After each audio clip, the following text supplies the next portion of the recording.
Hello बच्चों, तो last class से आज कंटिन्यू करते हैं। लास्ट क्लास में हमने इलेक्ट्रोस्टैटिक पोटेंशियल किया था और इलेक्ट्रोस्टैटिक पोटेंशियल एनर्जी करी थी। ठीक है, उसकी डेफिनेशन बहुत बार हम लोग रिपीट कर चुके हैं, समझ में आ गई होगी। ठीक है, एक बार उसका फाइनल कंक्लूजन देख लेते हैं। क्या फॉर्मूला आया था? Potential energy of two charge system. अगर Q1 एंड Q2 दो चार्जेस हैं, उनके बीच में डिस्टेंस r है, then what is the potential energy of this system? It is U is equals to Q1 Q2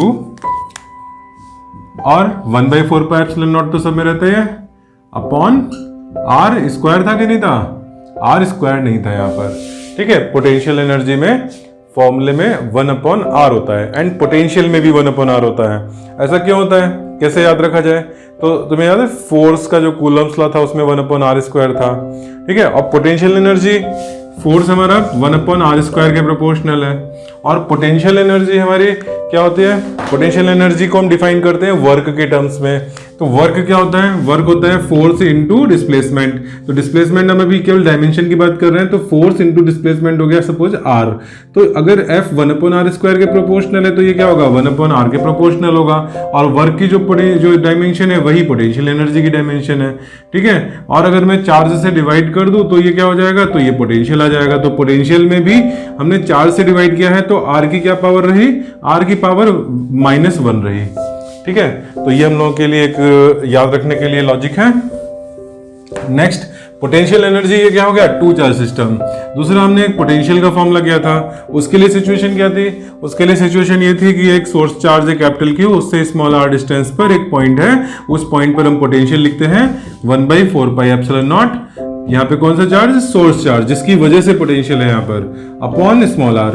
ठीक है, पोटेंशियल में खास बात क्या थी कि ये उस पॉइंट पर कौन सा टेस्ट चार्ज रखा है उस पर डिपेंड नहीं करता है। टेस्ट चार्ज पॉजिटिव है या नेगेटिव है कोई फर्क नहीं पड़ता है।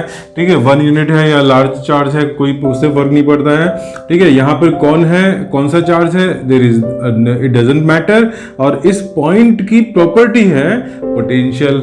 ठीक है, और वो किसकी वजह से? कैपिटल Q की वजह से, यानी कि कैपिटल Q की वजह से वो अफेक्ट होगी, तो फॉर्मूले में कैपिटल Q भी आ गया। ठीक है, और V को हम कैसे U से कैसे डिफाइन करते हैं? U upon small q, desk charge से डिवाइड कर दिया। ठीक है, तो हमारा ये पोटेंशियल हो गया। ठीक है, पर याद है ये Q से क्यों डिवाइड किया था? क्योंकि V की डेफिनेशन में, पोटेंशियल की डेफिनेशन में हमने कहा था work required to be done in bringing the unit charge. Unit charge में Q से डिवाइड हो गया। ठीक है, चलो तो ये तो हो गया क्विक रिवीजन। अब हम बात करते हैं इलेक्ट्रोस्टैटिक पोटेंशियल ऑफ, पहले हम पोटेंशियल की बात कर रहे हैं due to multiple charge system. ठीक है, मल्टीपल चार्ज सिस्टम फिर दो पार्ट्स में डिवाइड करेंगे, डिस्क्रीट एंड कंटिन्यूअस। ठीक है, चलो तो हम लोग अभी पोटेंशियल एनर्जी पर बाद में आते हैं। पोटेंशियल एनर्जी भी हम देखेंगे मल्टीपल चार्ज सिस्टम में कैसे निकलती है। तो आज की क्लास के टॉपिक है मल्टीपल चार्ज सिस्टम। और मल्टीपल चार्ज सिस्टम में क्या होता है? दो टाइप मैंने भी क्या बताया, मल्टीपल चार्ज सिस्टम के दो टाइप्स। नंबर वन लेते हैं डिस्क्रीट, देन कंटिन्यूअस। ठीक है, पहले डिस्क्रीट सिंपल सिस्टम्स देखेंगे, उसके बाद कंटिन्यूअस। ठीक है, next discrete charge system, discrete charge and multiple charge. ठीक है, तो एक एग्जांपल ले लेते हैं। सपोज मैं तुमको बोल रहा हूं कि एक हमारा स्क्वायर है, इस स्क्वायर पर capital Q, capital Q, capital Q, capital Q। ठीक है, चारों कॉर्नर पर ये चार्ज रखे हैं, ये सेंटर है। ठीक है, सेंटर को हमने O बोल दिया। क्या करना है? क्वेश्चन है क्या? क्वेश्चन, फोर आइडेंटिकल चार्जेस,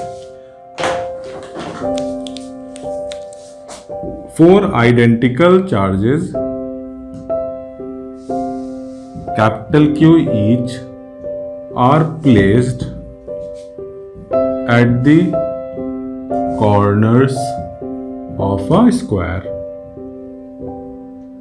ठीक है, find the potential। अच्छा, स्क्वायर की साइड ले लेते हैं, side equal to A। Find the potential and electric field at its centre O। ठीक है, दिस इज अवर क्वेश्चन। तो सबसे पहले तो ये देखो, हमें net potential and net field निकालना है। ठीक है, फील्ड वाला काम तो हम पहले कर चुके हैं। इलेक्ट्रिक फील्ड में क्या करते थे? सेंटर पर ऑल इन चारों जो फोर्सेस हैं, जो चारों पॉइंट चार्जेस हैं, इनकी वजह से फील्ड के डायरेक्शन देखो। इस कैपिटल Q का क्या होगा?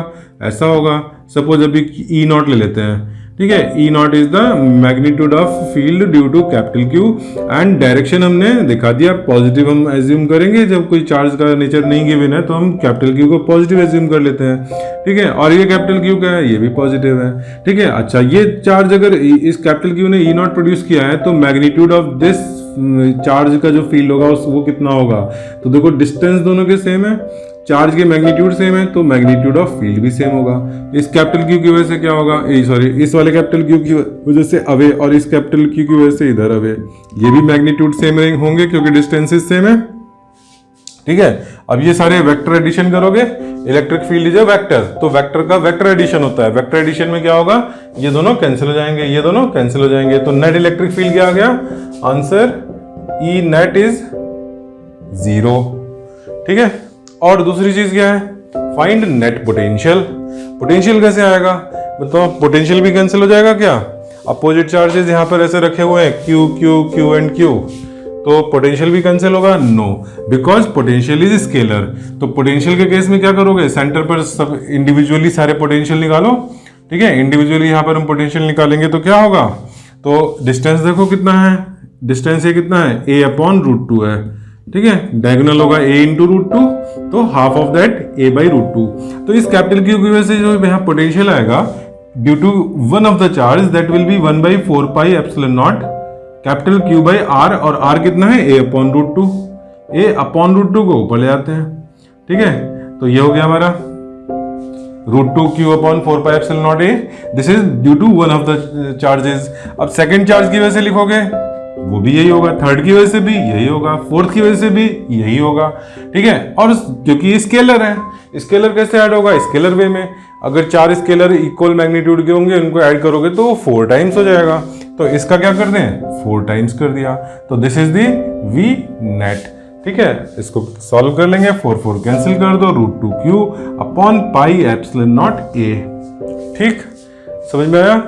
चलो अब नेक्स्ट क्वेश्चन करते हैं। मैं इसी में ही थोड़ा सा चेंज कर दे रहा हूं। मैं अब चेंज क्या कर रहा हूं कि मेरा यहां पर जो चार्ज है ये प्लस क्यू है, ये चार्ज प्लस क्यू है, ये चार्ज माइनस क्यू है, ये चार्ज माइनस क्यू है, और यही क्वेश्चन है, ठीक है। यहाँ पे आइडेंटिकल नहीं रहेंगे, तो 4 चार्जेस एज शोन ऐसे कर देते हैं यहाँ पे language. Refer to the figure where 4 charges are placed तो यहां पर हो गया, are placed at the corners of a square, find the potential and electric field at its center, ठीक है। अब क्या करें, यहाँ पर पहले फील्ड निकालते हैं। तो फील्ड निकालने के लिए क्या करोगे, इस पॉजिटिव का देखो किधर जाएगा, इधर जाएगा, इस पॉजिटिव का किधर जाएगा, इधर जाएगा, इस माइनस क्यू का इधर ही, और इस माइनस क्यू का इस तरफ, यानी कि अच्छा मैग्नीट्यूड सबके सेम होंगे, तो यहाँ पर ई नॉट प्लस ई नॉट हो गया, और यहाँ पर ई नॉट प्लस ई नॉट हो गया, और ये कितने कितने हो गए, 2 ई नॉट हो गए, ठीक है, 2 ई नॉट एंड 2 ई नॉट, और ये किस एंगल पर है, ये 90 डिग्री के एंगल पर है। 90 डिग्री पर 2 इक्वल वेक्टर अगर ऐड हो रहे हैं तो ई नेट क्या हो जाएगा यहाँ पर, तो यहाँ पर ई नेट हो जाएगा रूट 2 टाइम्स 2 ई नॉट, ठीक है, पाइथागोरस। फिर that is 2 root 2 and E naught क्या है, E naught is field due to one of the charges, तो वन ऑफ द चार्जेस का formula 1/4 pi epsilon naught Q by R square, और R कितना भी हमने निकाला था a अपॉन रूट 2, तो a अपॉन रूट 2 का स्क्वायर कर दिया, ठीक है। ये अब इसको तुम सॉल्व कर लो, ये रूट 2 का स्क्वायर ऊपर जाके 2 हो जाएगा, 2 इंटू 2 4 हो जाएगा, 4 से 4 कैंसिल हो जाएगा, रूट 2 बचा, तो रूट 2 क्यू अपॉन 4 कैंसिल हो चुका है, पाई epsilon naught a square, okay. ये हो गया हमारा ई नेट। और वी नेट क्या होगा इस केस में, इस केस में वी नेट क्या होगा, इस पॉजिटिव की वजह से यहां पर पोटेंशियल सपोज मैग्नीट्यूड है उसका v नॉट, इस पॉजिटिव क्यू की वजह से अगेन v नॉट, इस माइनस क्यू की वजह से same magnitude but negative sign, तो माइनस v नॉट, इस माइनस क्यू की वजह से माइनस v नॉट, टोटल क्या हो गया, 0 हो गया, ठीक है। तो हमारा ये क्या हो गया, potential due to multiple charge system. कैसा चार्ज सिस्टम है, डिस्क्रीट चार्ज सिस्टम है। डिस्क्रीट क्या होता है, पॉइंट पॉइंट चार्जेस अलग अलग तुम्हें दिख रहे हैं, काउंट कर सकते हो, ठीक है, कि ये पॉइंट चार्ज है, ये पॉइंट चार्ज है, और इसका काउंटर पार्ट क्या होता है, कंटिन्यूअस चार्ज सिस्टम, जिसमें कि चार्ज कंटिन्यूअसली डिस्ट्रीब्यूटेड है। चलो ये हो गया हमारा। नेक्स्ट हम आते हैं मल्टीपल चार्ज सिस्टम। इसी डिस्क्रीट केस में जरा ये बताओ कि इस सिस्टम की पोटेंशियल एनर्जी क्या होगी। अभी हम पहले वाले क्वेश्चन पर आ जाते हैं, ऑल आर पॉजिटिव क्यू। ठीक है, अब क्वेश्चन क्या चेंज कर देते हैं, find potential energy of the system and explain its meaning। ठीक है, मीनिंग कहां से आएगा, पोटेंशियल एनर्जी की डेफिनेशन से आएगा। ठीक है, चलो अभी करते हैं। पहले तो ये फिगर है, इसकी पोटेंशियल एनर्जी लिखना है। तो मल्टीपल चार्जेस अगर हैं तो उसमें क्या करना है, उसमें तुम्हें सारे पेयर की पोटेंशियल एनर्जी लिखनी है। पेयर की तुम्हें पता है, अभी हमने रिवीजन में स्टार्टिंग में लिखा था फॉर्मूला टू चार्जेस की एनर्जी का जो फॉर्मूला लिखा था, उसी को ही हर एक पेयर पे अप्लाई कर दो। अब यहाँ पे कितने पेयर हैं, चलो मैं यहाँ पे नंबरिंग करता हूँ। सपोज इसको 1 लिख रहा हूँ, this charge is 1, this is 2, this is 3, this is 4। ठीक है, तो पेयर जरा बनाते हैं, 1 का 2 के साथ, 1 का 3 के साथ, 1 का 4 के साथ। ठीक है, 1 का 5 तो कोई है नहीं, तो 1 के हो गए सारे। फिर 2 से शुरू करते हैं, 2 का 1 के साथ करोगे तो 1 2 तो हो ही चुका है, तो 2 का 1 के साथ कोई नया पेयर नहीं मिलेगा। 2 का 2 के साथ खुद के साथ तो कोई पेयर बनेगा नहीं, तो 2 2 भी नहीं होगा। क्या बचा, 2 3 एंड 2 4। फिर उसके बाद 3 का तो 3 3 होगा नहीं, 3 4। ठीक है, 3 1 3 2 ऑलरेडी हो चुके हैं, 3 1 हो चुका है, 3 2 हो चुका है, तो 3 में केवल 3 4 बचा। ठीक है, 4 का किसी के साथ नहीं होगा क्योंकि सबके साथ 4 का हो चुका ऑलरेडी। ठीक, तो कितने पेयर बने, 1 2 3 4 5 6। ठीक है, अगर ज्यादा चार्ज है, सपोज 5 चार्ज है, 6 चार्ज है, 7 चार्ज है, तो कितने पेयर बनेंगे। तो जो लोग मैथ्स के स्टूडेंट हैं वो लोग कॉम्बिनेशन परम्यूटेशन इन कॉम्बिनेशन किया था, तो वहां पर हम लोग जो फॉर्मूला यूज करते हैं वहां से सोच सकते हो कि अगर suppose there are n charges, ठीक है, सपोज हेक्सागन के आगे भी चले गए, तुम n चार्ज के सिस्टम पे चले गए, तो n चार्जेस में तुमको क्या करना है, 2 2 के पेयर देखने हैं कितने पेयर बनेंगे। तो ये हमारा कॉम्बिनेशन का हैंडशेक वाला क्वेश्चन जैसे करते थे वैसा हो गया ये, नंबर ऑफ हैंडशेक्स। ठीक है, इनका भी सोच लो कि जो पेयर है they are having handshake with each other. ठीक है, तो n चार्जेस में क्या होगा, nc2 पेयर बन जाएंगे, और nc2 का फॉर्मूला क्या होगा, factorial n upon factorial 2 into n minus 2 factorial. ठीक है, अगर हम देखें कि n की वैल्यू 4 रख देते हैं, तो 4 में 4 factorial upon 2 factorial into 2 factorial हो जाएगा। अब 4 फैक्टोरियल का क्या मतलब होता है, 4 3 2 इंटू 1, 2 फैक्टोरियल 2 हो गया, 2 फैक्टोरियल 2 हो गया, 2 और 2 से 4 कैंसिल हो गया, 3 इंटू 2 6, यहाँ पे 6 कॉम्बिनेशन आ रहे हैं। ठीक है, तो ये चेक भी हो गया। तो इस तरह से तुम चेक कर सकते हो nc2 का फॉर्मूला यूज करके कि कितने पेयर बनने चाहिए। ठीक है, बट 6 हेक्सागन से ज्यादा नहीं पूछा जाएगा। ठीक है, इस तरह के क्वेश्चंस बहुत ज्यादा कॉम्प्लिकेटेड और वो भी बोर्ड में या नीट और जेईई मेंस में नहीं पूछे जाते हैं। ठीक है, तो मैक्सिमम 6 तक का ही पूछा जाएगा। नेक्स्ट हम लोग क्या करें, अच्छा ये जो हमने पेयर लिख दिए थे इनके लिए एनर्जी टर्म लिख लो। तो यू जो होगा नेट, यू नेट क्या हो जाएगा, 1 2, 1 and 2, इनके बीच का डिस्टेंस कितना है, a है। अच्छा ये कितना है, ये √2a है। ठीक है, और किसी टाइप का डिस्टेंस तो है नहीं यहाँ पर, तो 1 2 के लिए बात करते हैं, 1/4 pi epsilon not q by a। ठीक है, q बाई a। तो एक काम करते हैं, ये q सब में आएगा, Q सब में आएगा, आगे जितने भी टर्म्स हैं। 4, अच्छा चार्ज कौन से, Q इंटू क्यू, जो हम लोग एनर्जी ले रहे हैं ना, तो Q इंटू क्यू स्क्वायर सब में आएगा, क्योंकि कोई भी पेयर लोगे तो वो Q और Q के ही बीच का पेयर है, तो Q स्क्वायर हर टर्म में आना है, 4 पाई एप्सिलॉन नॉट हर एक टर्म में आना है। ठीक है, तो मैं इन सबको कॉमन निकाल लेता हूँ। अब 1 2 वाले में और क्या बचा, अपॉन में a बचा, तो अपॉन में a डिस्टेंस कितना है, a है। 1 3 में कितना है, 1 3 में 1/√2a हो जाएगा डिस्टेंस। 1 4 में क्या हो जाएगा, 1 and 4 में a हो जाएगा। ठीक है, मैंने ये सब में कॉमन, मुझे ये हर एक टर्म में मिलता मुझे q²/4 पाई एप्सिलॉन नॉट, तो उसको मैंने कॉमन ले लिया। अच्छा 2 3 में डिस्टेंस a है, तो 1/a हो गया। 2 4 में क्या है, 2 4 √2a है, तो 1/√2a कर दिया, बीच में प्लस। एंड 3 4 में क्या है, 3 and 4, तो 1/a है। काउंट कर लो कितने सारे। अच्छा अब देखो यहाँ पे a भी कॉमन है, सब में से a निकाल सकते हो, q²/4 pi epsilon naught a।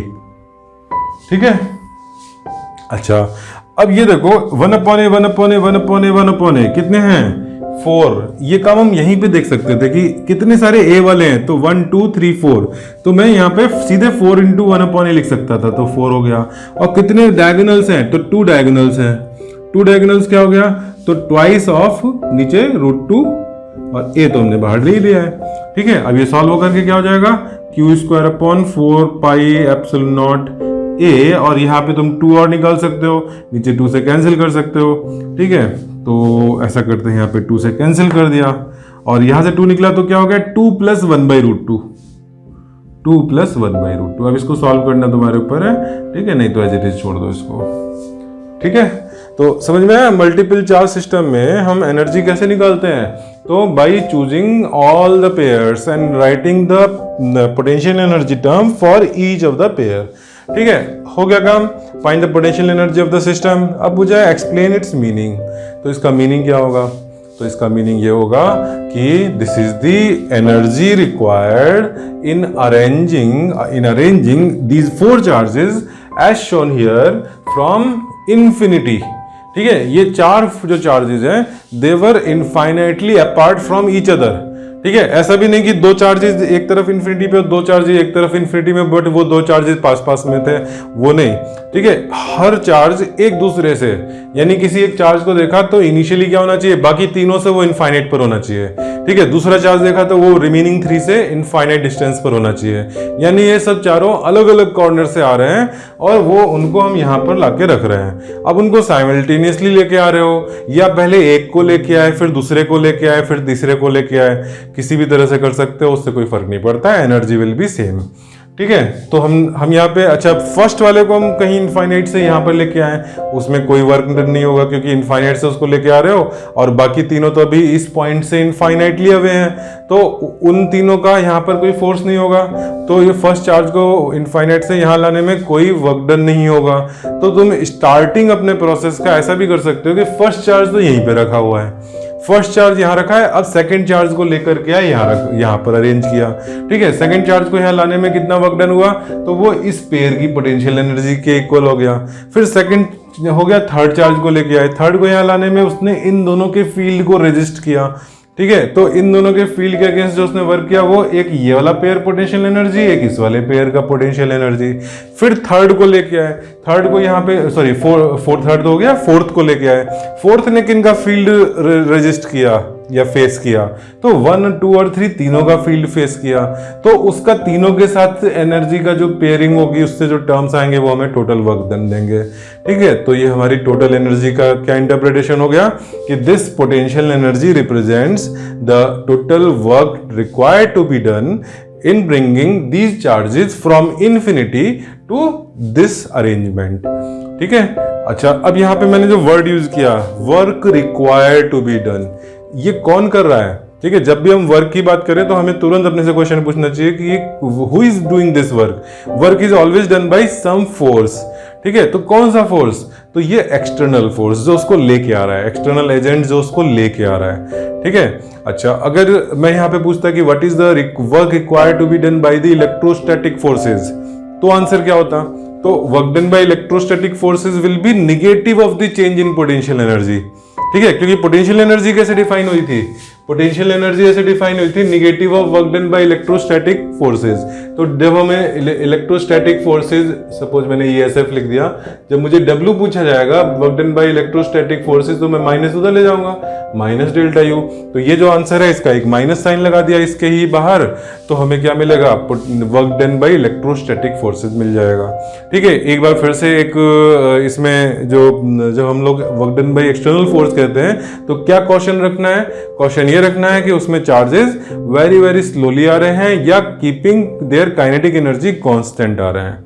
ठीक है, ये बात उसमें अंडरस्टूड है। अच्छा ये हो गया। अब ये बताओ, अब मैं सपोज यही इसी सिस्टम पे वर्क करते हैं, एक और नया क्वेश्चन कि ये 4 चार्जेस यहां पे रखे हुए हैं। ठीक है, these 4 charges are placed already here, और ये सेंटर O। ठीक है, find the work required to be done in bringing another charge small q from infinity to the center O। ठीक है, स्मॉल q चार्ज को इंफिनिटी से centre O पर लाना है। What will be the work required to be done in this process? ठीक है, and work required to be done का मतलब क्या हुआ, जब यहाँ मेंशन नहीं है इलेक्ट्रोस्टैटिक फोर्स तो ये एक्सटर्नल फोर्स है। ठीक है, अच्छा एक्सटर्नल फोर्स में इन्होंने मेंशन नहीं किया है क्वेश्चन में कि काइनेटिक एनर्जी का चेंज हो रहा है कि नहीं हो रहा है, क्वेश्चन में नहीं दिया है तो हम मानेंगे कि वो कीपिंग कांस्टेंट काइनेटिक एनर्जी लेके आ रहा है। ठीक है, तो अब इसको कैसे सॉल्व करें, तो इसको कैसे सॉल्व करें, तो अगर तुम बिल्कुल बेसिक से सोचो कि वर्क डन क्या होता है, फोर्स इनटू डिस्प्लेसमेंट। ठीक है, फोर्स वेरिएबल है कि कांस्टेंट है, तो फोर्स तो जो स्मॉल क्यू लेके आ रहे हो उसको तो इसका भी फोर्स फेस करना पड़ेगा, इसका भी करना पड़ेगा, इसका भी करना पड़ेगा, इसका भी करना पड़ेगा। चार फोर्सेज हैं, कोई बात नहीं, हम डरते नहीं है। ठीक है, हम सारे फोर्सेज लिख देते हैं, F2 F1 plus F2 plus F3 plus F4, और ये कैसे हैं, वेक्टर क्वांटिटी हैं, और फिर इनका ये वेरिएबल फोर्सेज हैं क्योंकि जैसे जैसे पास लाओगे वैसे वैसे फोर्स इनके चेंज हो जाएंगे, पोजीशन पे डिपेंडेंट होता है। तो डॉट dr किया तुमने, ठीक है, इंटीग्रेट कर दिया, इससे वर्क डन आया। क्या ये प्रोसेस बहुत ईजी है? नो, ये तो बहुत टफ हो जाएगा इंटीग्रेशन करना। पहले तो ये फोर्सेस के एक्सप्रेशन लिखना पड़ेगा, मोशन 3D में हो रहा होगा, थोड़ा मुश्किल होगा। ठीक है, तो ये काम हम नहीं करेंगे, क्या करेंगे, शॉर्टकट। शॉर्टकट क्या होता है, हमने ये इंटीग्रेशन ऑलरेडी सॉल्व करके रखा हुआ है। कब सॉल्व किया था, हमने एक सिंगल चार्ज के पोटेंशियल एंड पोटेंशियल एनर्जी के कैलकुलेशन में ये इंटीग्रेशन कर रखा है। F1 का इंटीग्रेशन किसी भी एक चार्ज का फोर्स का हमने कर रखा है। ठीक है, और उसको हमने क्या नाम दिया था, this work done was named as potential energy. ठीक है, तो हम पोटेंशियल एनर्जी पे जाएंगे। ठीक है, इतना लंबा काम नहीं करेंगे। तो हम लोग कैसे करेंगे, हमको पता है कि अगर मैं एक कैपिटल क्यू के साथ पोटेंशियल एनर्जी देखूं उस स्मॉल क्यू की, स्मॉल क्यू हमने यहां पर ला करके रख दिया सेंटर पर, तो इस स्मॉल क्यू का इस कैपिटल क्यू के साथ जो पेयर होगा पोटेंशियल एनर्जी का, वो क्या बताएगा, वो बताएगा work done in bringing small Q against this force exerted by capital Q. ठीक है, तो एक पेयर, अगर मैं इस पेयर की पोटेंशियल एनर्जी लिख दूं तो वो मेरा एक पार्ट हो गया वर्क डन का, इसको लाने में work done against F1। Suppose ये हमारा चार्ज 1 है तो इसका जो फोर्स है F1, तो इंटीग्रेशन F1 डॉट dr जो हम करते ये नहीं करना पड़ा हमें, इसके बजाय हमने क्या कर दिया, इन दोनों के पेयर की पोटेंशियल एनर्जी लिख दी, 1/4 pi epsilon not capital Q small Q upon r में ये क्या आ जाएगा, r में a/√2 आ जाएगा। ठीक है, हाफ ऑफ द डायगोनल। ठीक है, तो मुझे इंटीग्रेशन नहीं करना पड़ा, मैंने क्या किया, मैंने पोटेंशियल एनर्जी का वो टर्म लिख दिया जो स्मॉल क्यू इस चार्ज नंबर 1 के साथ कर रहा है। ठीक, सिमिलरली क्या कर लें, सिमिलरली स्मॉल क्यू का इसके साथ पेयरिंग कर लें कैपिटल क्यू के साथ। ठीक है, तो मैं जरा इसको ऐसा करता हूं कि मैं इसको पोटेंशियल एनर्जी 1 2 3 4 में डिवाइड करके अलग अलग लिख देता हूं।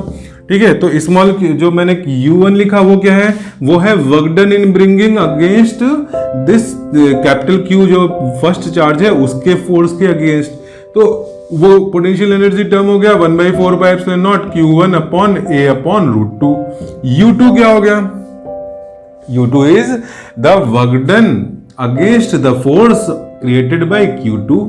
ठीक है, अब अच्छा Q मैग्नीट्यूड तो सबके सेम ही है, तो मैं Q में मैं 1 2 3 4 नहीं लिखूंगा, कैपिटल Q बाई A/√2। अब देखो ये तो आइडेंटिकल टर्म्स हैं, क्योंकि ये पोजीशन तीनों के रिस्पेक्ट में आइडेंटिकल है, तो तुम डिस्टेंस सबका सेम रखोगे। आइडेंटिकल चार्जेस हैं, पेयर में देखो तो चार्जेस सारे आइडेंटिकल हैं, तो फिर ये अलग से लिखने की कोई जरूरत ही नहीं है। सिमिलर टर्म U3 के लिए हो जाएगा, सिमिलर टर्म U4 के लिए हो जाएगा, सबको ऐड करोगे 4 टाइम्स कर दोगे, 4 times one of the term.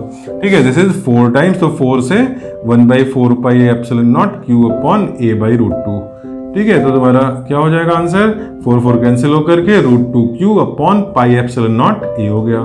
ठीक है, ये हमारा क्या आया, ये 4 टाइम्स करने के बाद यानी कि टोटल वर्क डन आ गया।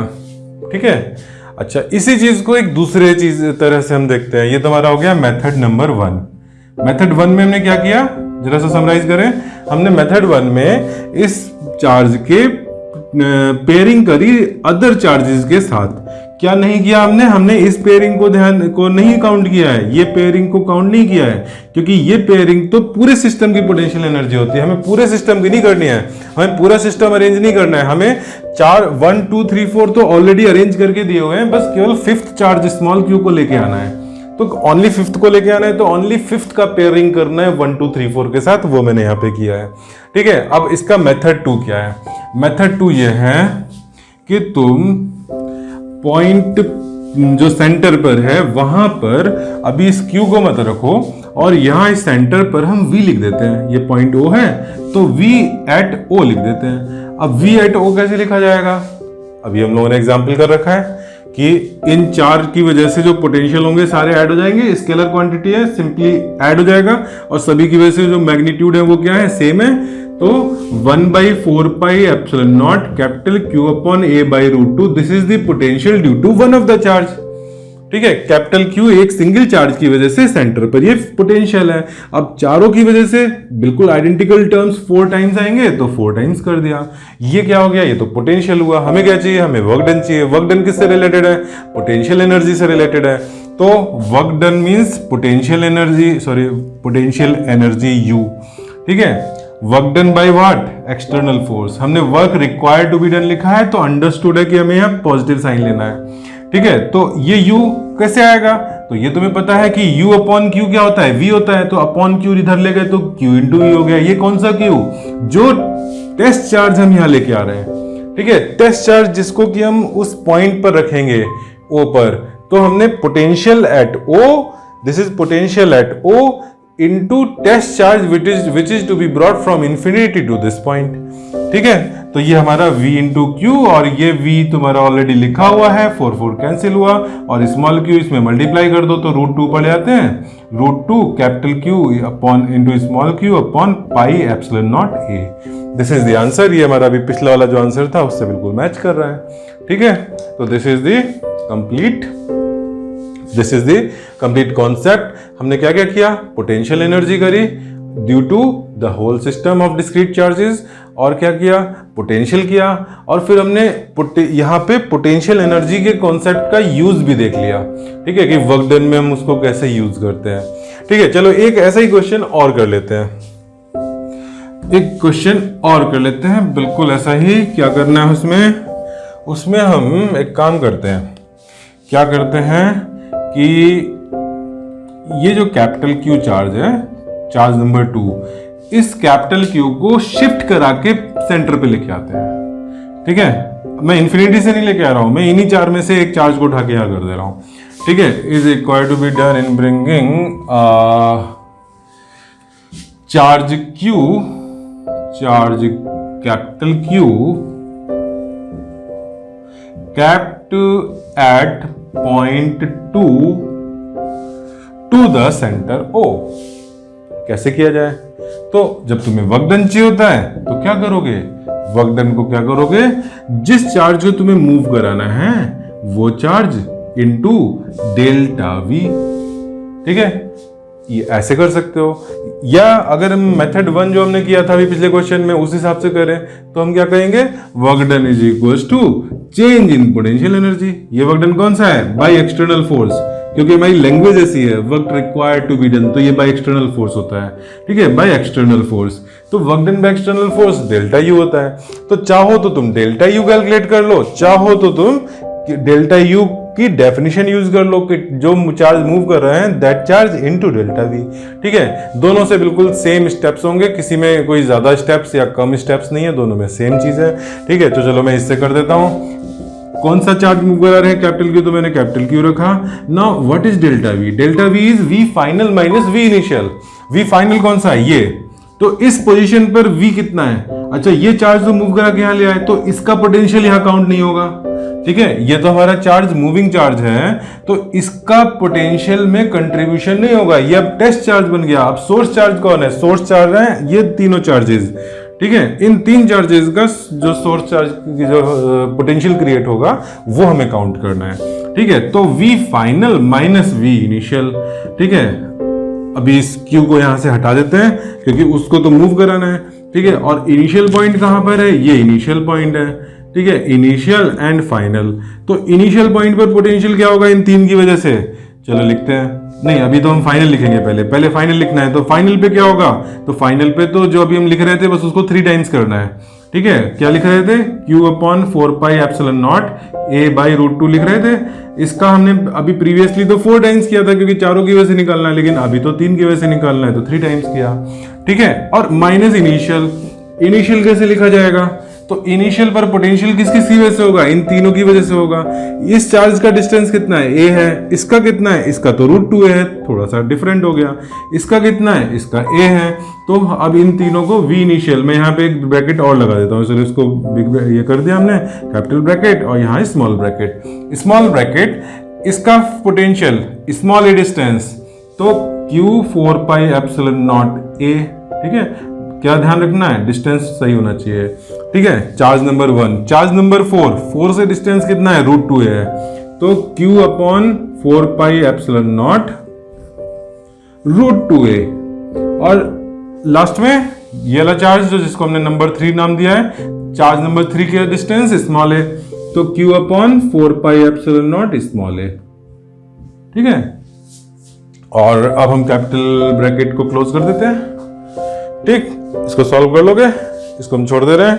ठीक है, this is the work done in bringing this जो यहाँ पे कैपिटल क्यू है उसको यहाँ तक। अगर वो कैपिटल क्यू नहीं होता, स्मॉल क्यू होता, तो मैं यहाँ बाहर स्मॉल क्यू कर देता। ठीक है, ये चार्जेस सोर्स चार्जेस है तो ये सोर्स चार्जेस रख दिए। क्वेश्चन में अगर सोर्स चार्जेस अलग अलग हो, Q1 Q2 Q3, तो यहाँ पे नाम Q1 Q2 Q3 रख दोगे। ठीक है, तो ये क्वेश्चन बहुत तरह से आ सकता है और आई होप सबको समझ में आ गया होगा किस तरह से करना है। चलो ठीक है, तो अभी ये तुम्हारा अभी लेक्चर ये रखते हैं, फिनिश करते हैं, और बाकी हम नेक्स्ट लेक्चर में शुरू करेंगे।